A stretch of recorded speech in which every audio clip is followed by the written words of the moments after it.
what's up guys? Nintendo Fanboy here. I know you haven't seen me for a while, but hey, I'm here now. We're slowly picking it up, slowly going to start making videos again.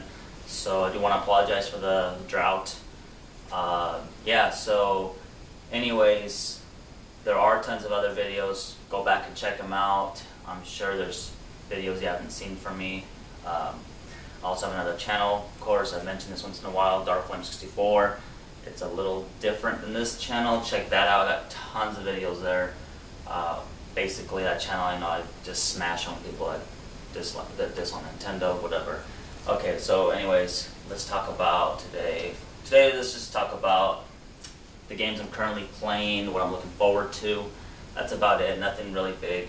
So basically, right now, the games I'm currently playing, Mario Kart 7. Enjoying that game. It's really fun, especially online with friends. Local play. It's a good game. It's a really good game. Let's see. I downloaded 2 games. One is called Come On Heroes on the DSiWare.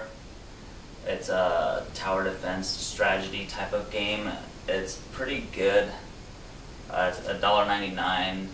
It's a pretty good game. I'll talk more about that later on. As I said, right now I just want to mention what I am currently playing. I'm also currently playing Castle Conqueror. That's another DSiWare game for $1.99. And that one definitely I recommend, whether if you've heard bad things about it or I personally recommend it. It's a good game you get lots for its buck, you know, it's $1.99. You get a lot of gameplay out of it. I did. Tons of levels. There's easy and hard modes, and you beat stuff on, you know, if you beat all the easy levels, you unlock stuff,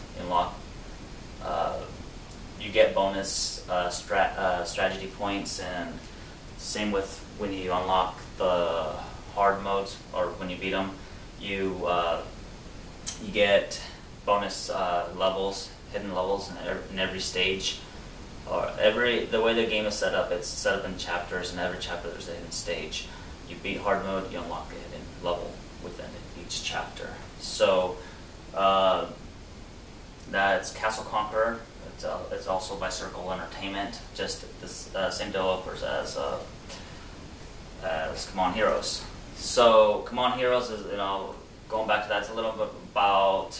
It's about this guy who kidnaps a princess, and you have waves of people trying to save her, and you're the bad guy, which is a good perspective, I guess. You get to play as the bad guy, you know, and you just take on waves of people, armies. It's kind of like Plants vs. Zombies in a way.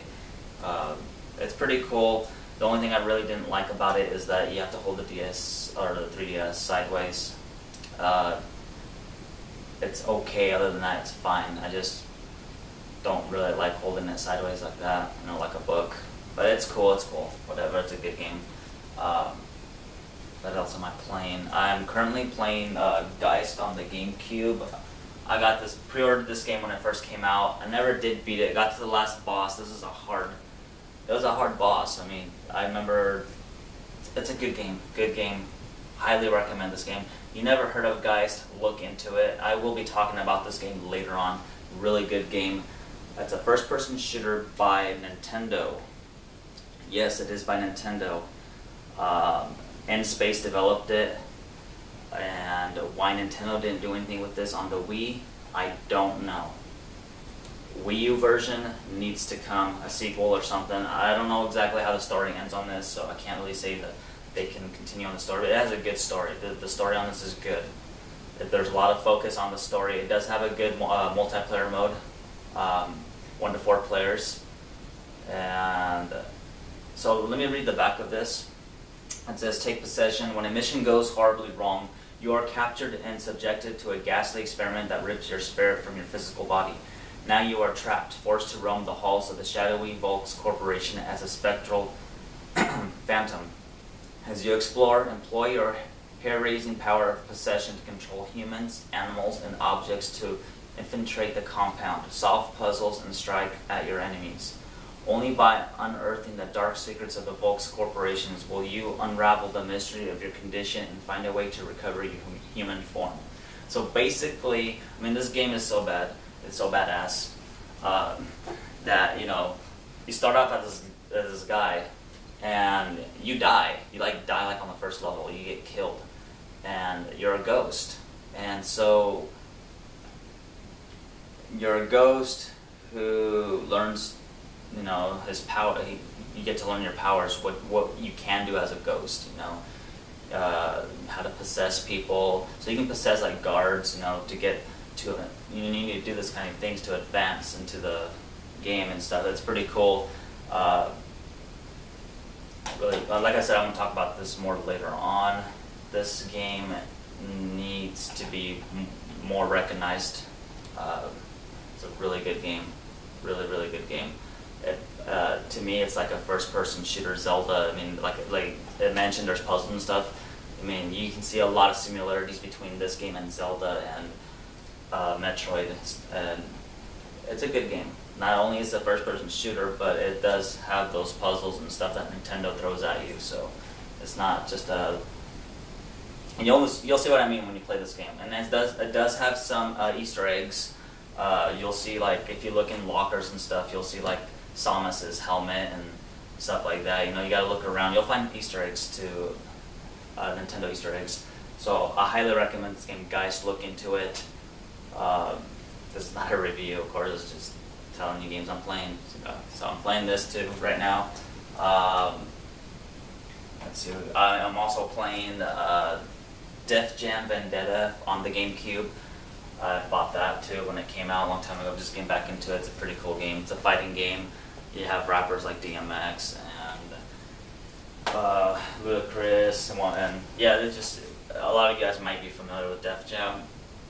The older ones, they're really fun. The older ones, Def Jam Icon, the newest one, I didn't really like it. I played it for a little bit, so I can't really give it a.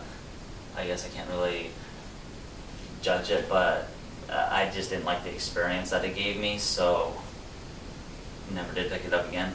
And then there was a Fight for New York. I'm gonna be playing that later on too. Let's see. I'm also starting to watch the Super Mario Brothers Super Show again. This is a show that I grew up with as a kid in the early 90s. I love this show. This is just nostalgia. I love how this show has so much,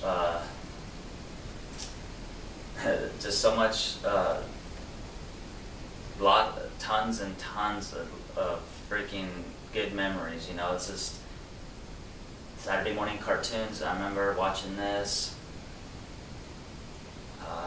I like how they parody a lot of stuff in real life too. It's a great show, and the guest stars that they have, you know, really familiar faces in the 80s and 90s. So if you haven't seen this, so give it a shot. I'm gonna have to get the other box set, look into it a little further, because I only got this is a 4-disc set, and I'll be talking about this later on more too. I'll do a video about this box set here that I have, and we'll look at it and stuff like that. Pretty cool stuff in there. Lou Albano, for those of you who know him, he was a wrestler, you know, from the 50s, and I think he retired around the 90s. That he's Mario on the show. Great guy, very funny guy. Lou Albano, he was a good wrestler, you know. Sergeant Slaughter was also a wrestler, and he appears in the show various times. And anyways, rest in peace, Lou Albano. He's a really great guy. He did pass away a few years ago. That's really sad, but anyways, guys, before I leave, I'm pretty sure that's all the games that I'm playing right now at the moment. Castle Conqueror against Come On Heroes, Mario Kart 7, Geist, Def Jam Vendetta. Started getting back into Resident Evil Mercenaries 3D. I gotta get my medals on that, so I started playing that again.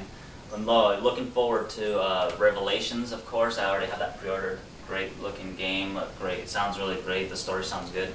Great For those of you who have the current Nintendo Power issue, they talk about it in there. They have an exclusive first review, and it looks really good. It looks promising.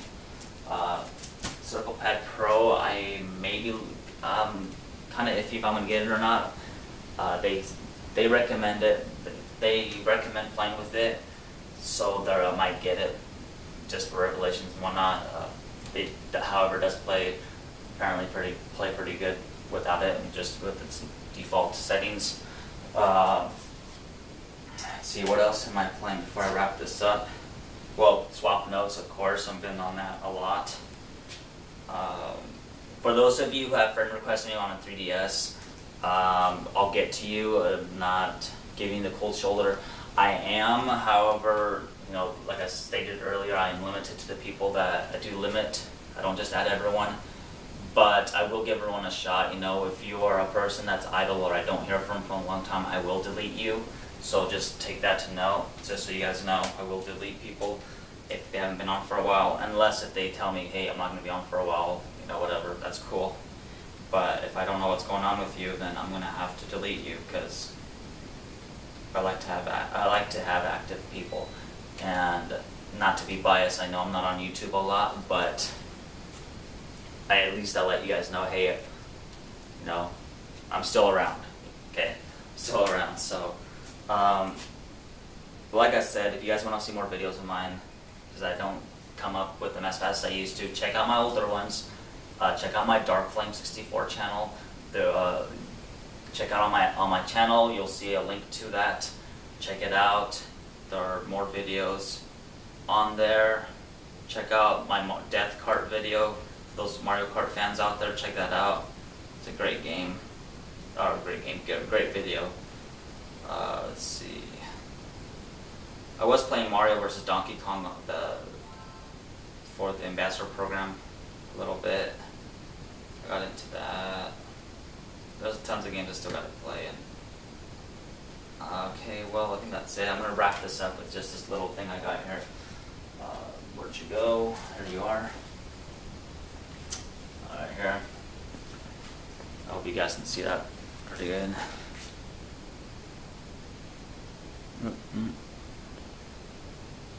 That's a picture of Miyamoto when he was younger in the 90s, early 90s. I'm just going to read this to you, and then I'm going to wrap this video up. Basically, this is from Life. I think it was Life or People. I can't think right now. I think it's People. People magazine wrote about Miyamoto. There's just a little thing about him. As a boy hooked on animated TV superheroes, he daydreamed of being hospitalized. To better sketch cartoon characters non-stop, Miyamoto realized that fantasy without help of a doctor in 1977 when he joined Nintendo, a vulnerable Japanese playing card firm trying to break into video games. Among his creations, Donkey Kong and Super Mario Bros., a title that has sold 100 million plus copies. His shaggy hair and Mickey Mouse watch may set him apart from colleagues, but Miyamoto, 40, leads an otherwise conventional life in the native Kyoto, biking to work from the home he shares with his wife Yasuko. There are 2 young children. Unless it's raining, they're limited to 2 hours of video play a day. The designer seems not to mind that he earns no royalties from his games and their spin-offs. Sitting in the cramped office where he has received admirers like Steven Spielberg and George Lucas, he plays Nintendo. He says, "Nintendo allows me to create. I do not need anything other than that." Excuse me, I just woke up, so I'm still just trying to wake up here. But yeah, this is Miyamoto in the early 90s. Got the gold frame going here for it. Yeah, I do have other pictures that I will show later on. I have pictures of Satoru Iwata, other people, Nintendo staff you guys may know, Reggie. Okay, guys, well, I'm going to wrap this up for now. Like I said, check out my older videos if you guys are, bored and not wanting to see more stuff from me, well, check out my older videos. Leave comments, and do check out my Facebook too. I do update that a lot more than YouTube. Okay, alright guys, peace out.